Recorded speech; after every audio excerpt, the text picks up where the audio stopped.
নমস্কাৰ আপোনালোকে চাবলৈ আৰম্ভ কৰিছে ঈশান নিউজ সদ্যঘোষিত লোকসভা আয়োগৰ ফলাফলত জনিয়ালে গৌৰৱ কৰি আনিছে জনিয়াৰ বাংলিপাৰাৰ জানে আলম আৰু জানে আলম ইতিমধ্যে তেওঁলোকৰ বাসভৱনত উপস্থিত আছে জানে আলমৰ পিতৃ আছে জানে আলমৰ ভাতৃ আছে গাঁওবাসী আছে যেন জনিয়াৰ বাংলিপাৰাত উৎসৱমুখৰ পৰিৱেশৰ সৃষ্টি হৈছে পোনে পোনে জানে আলমৰ পৰা কিছু মন্তব্য ল'বলৈ যত্ন কৰিম যে তেওঁৰ যি যাত্ৰা এই যাত্ৰাত যি সফল হৈছে বৰ্তমান তেওঁৰ অনুভৱ কেনেকুৱা আমি জানিবলৈ যত্ন কৰিম সৰ্বপ্ৰথমে আমি ঈশান নিউজলৈ আপোনাক স্বাগতম জনাইছোঁ আৰু আমি যিমান দূৰ গম পাইছোঁ যে আপুনি সদ্যঘোষিত অসম লোকসভা আয়োগৰ আপুনি 44 নম্বৰ স্থান পাই আপুনি বৃহত্তৰ জনীয়া অঞ্চললৈ গৌৰৱ কৰি আনিছে আৰু যদি ক'বলৈ যাওঁ তেতিয়াহ'লে বৃহত্তৰ জনীয়া অঞ্চলৰ সৰ্বপ্ৰথমত এছিয়াছ আপুনি গতিকে এই মুহূৰ্তত আপোনাৰ অনুভৱ কেনেকুৱা আমি জানিম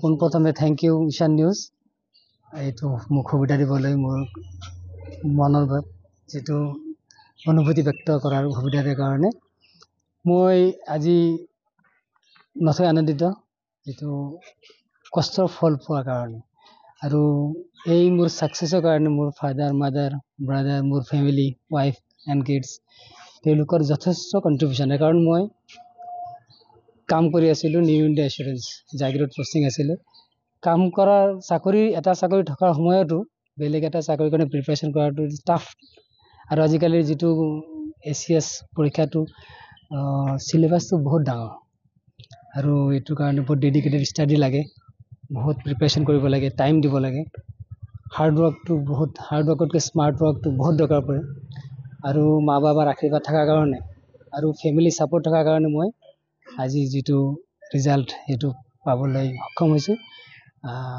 নেভাৰডেলেছ এইটো মোৰো যিখিনি ডেডিকেশ্যন আৰু হাৰ্ড ৱৰ্ক এইটো এটা স্পেচিয়েল মেনশ্যন কৰিব লাগিব এনেকুৱা পিছপৰা অঞ্চলৰ পৰা এটা ছাৰ্ভিচ পোৱাটো বহুত ভাগ্যৰ কথা আৰু এইটো আজিৰ দিনলৈকে মই বহুত চাকৰি কৰিছোঁ এইবিলাক জব আছিলে কিন্তু এইটো যিটো আছাম চিভিল ছাৰ্ভিচ মই এটা ছাৰ্ভিচ কৰাৰ কাৰণে সুবিধা পাম আমাৰ য'তে পষ্টিং পাওঁ আমাৰ অসমবাসীৰ ৰাইজৰ কাৰণে এটা ছাৰ্ভিচ দিব পাৰিম আৰু আপোনালোকে দোৱা ৰাখিব আপোনাৰ আশীৰ্বাদ ৰাখিব যাতে মই যিটো ছাৰ্ভিচৰ যিটো ডিমাণ্ড সেইটো যাতে মই ফুলফিল কৰিব পাৰোঁ আৰু পাব্লিক ছাৰ্ভিচটো যাতে মই ফুল ডেডিকেশ্যন দি কৰিব পাৰোঁ থেংক ইউ এই মুহূৰ্তত আপোনাক ধন্যবাদ জ্ঞাপন কৰিছোঁ জানে আলম ডাঙৰীয়াই খুব গুৰুত্বপূৰ্ণ কথা উল্লেখ কৰিছে যে তেওঁ ইয়াৰ আগত চাকৰি কৰিছিলে কিন্তু এতিয়া তেওঁ সেৱা কৰিবলৈ মন মানসিকতা কৰিছে আৰু তেওঁ সেৱা কৰিবলৈ সুযোগ পাইছে তেওঁ আনন্দিত জানে আলম ডাঙৰীয়াৰ পিতৃ আছে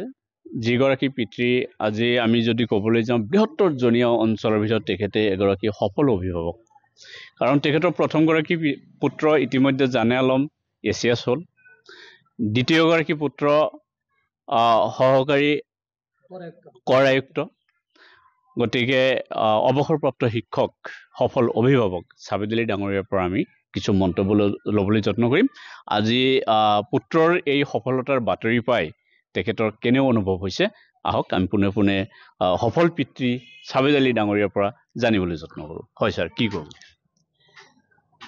পোনপ্ৰথমে মই ঈশান নিউজক ধন্যবাদ জনাইছোঁ যে আপোনালোকে আজি আমাৰ মতামতটো নিবলৈ আহিছে মই তাৰ কাৰণে মই নথৈ আনন্দিত মোৰ ল'ৰাৰ ৰেজাল্টটো শুনি মোৰ খুব ভাল লাগিছে মই আনন্দিত হৈছোঁ বিশেষকৈ জনীয়া অঞ্চলৰ পৰা এটা গাঁৱৰ পৰা মোৰ ল'ৰাই যে এনেকুৱা এটা পদত অধিষ্ঠিত হ'ল তাৰ কাৰণে মই জনীয়াবাসী সদৌ অসমবাসীক মই আন্তৰিক শুভেচ্ছা আৰু ধন্যবাদ জনাইছোঁ যদিও আজি জানে আলম ডাঙৰীয়া কৃতকাৰ্য হৈছে ছাকচেছ হৈছে কিন্তু তাৰ আৰু মানুহগৰাকী কিন্তু ছাৰ আপুনি আমি যিমান দূৰ জানো যে আমি ইমানো শুনিছোঁ যে আপুনি সৰু অৱস্থাত তেওঁলোক যেতিয়া সৰু আছিলে আপুনি খুব ক'বলৈ গ'লে আপুনি এনেকুৱা ষ্ট্ৰিক্ট অভিভাৱক আছিল যে তেওঁলোকক যিটো অনুশাসন আপুনি ছাৰ কৰিছিল আমি যিমান দূৰ গম পাইছোঁ এই যে অনুশাসন আৰু এই যে আপোনাৰ চেষ্টা আৰু আজি আপোনাৰ ঘৰৰ যি পৰিৱেশ অভিভাৱকসকলক কি ক'ব আপুনি মই অভিভাৱকসকলক ক'ব খুজিম যে অভিভাৱক এজন হ'বলৈ হ'লে তেওঁৰ ল'ৰা বা আনৰ ল'ৰাক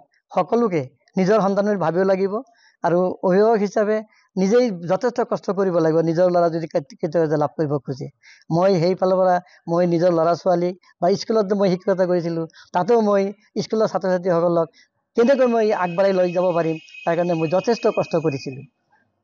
কিন্তু স্যাৰ আজিৰ তাৰিখত যেটো আপোনাৰ সমাজত দেখা গৈছে যে কাৰোবাৰ ল'ৰাই যদি দুষ্টামি কৰিছে, যদি সমাজ বিৰোধী কাম কৰিছে, তেওঁ যদি ধৰক অনুশাসনমূলকভাৱে যদি ধমকি এটাও দিয়ে, তেতিয়াহ'লে তেওঁৰ অভিভাৱক আহি কয় যে মোৰ ল'ৰাই যিয়ে নকৰক আপুনি কবৰ কোন।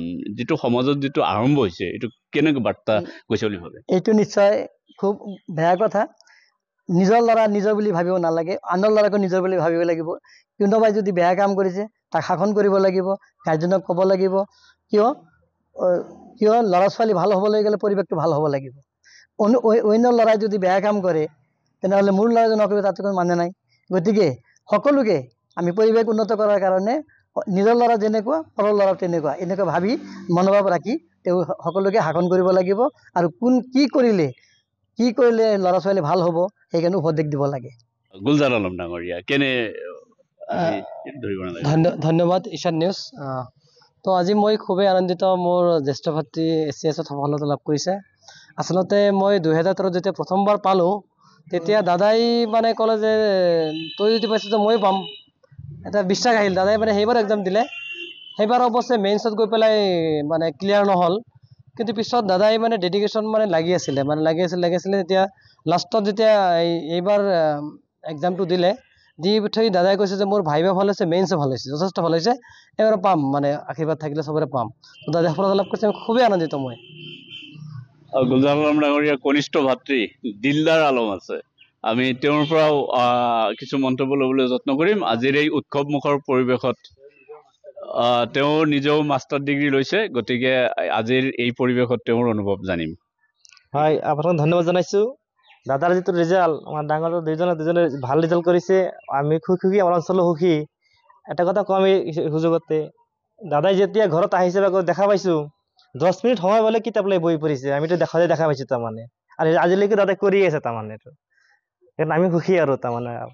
হয়, আপোনালোকক দেখুৱাম এগৰাকী গৰ্বিত মাতৃ, যিগৰাকী মাতৃৰ গৰ্ভৰ পৰা হীৰা ওলাইছে, আৰু সেইগৰাকী মাতৃ আমাৰ সন্মুখত আছে। আজি মাতৃৰ চকুত আচলতে আনন্দৰ চকুলো, আৰু এই মাতৃগৰাকীয়ে তেওঁৰ এই পুত্ৰসকলৰ এই সফলতাত কি মন্তব্য প্ৰদান কৰিব আপোনালোকক আমি শুনাম। ভাল লাগিছে, বনাইছে, ধন্যবাদ জ্ঞাপন কৰিছোঁ। তেখেতেও পুত্ৰৰ এই সফলতাত সুখী। আমাৰ মাজত আছে স্থানীয় শিক্ষক হাইদৰ আলী তালুকদাৰ ডাঙৰীয়া, আনন্দৰ পৰিৱেশত তেওঁৰ মন্তব্য ল'বলৈ আমি যত্ন কৰিম। হয়, জনিয়াত প্ৰথম ACS জানে আলম ডাঙৰীয়া, কি ক'ব?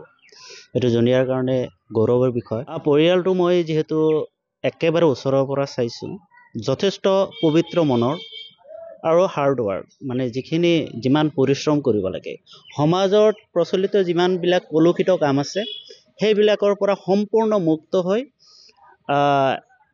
এই পৰিয়ালটোৱে তেওঁলোকৰ নিজৰ কৰ্তব্যত কেতিয়াও অৱহেলা কৰা নাই, যথেষ্ট পৰিশ্ৰম কৰিছে মনৰ পবিত্ৰতা ৰাখি। সেইকাৰণে অঞ্চলবাসীৰ নিশ্চয় দোৱা আছে, আমাৰো দোৱা আছে, আশীৰ্বাদ আছে, আৰু সকলোকে তেওঁলোকে মান সন্মান সহকাৰে কথা কয়, যিখিনি সন্মান দিব লাগে দিয়ে।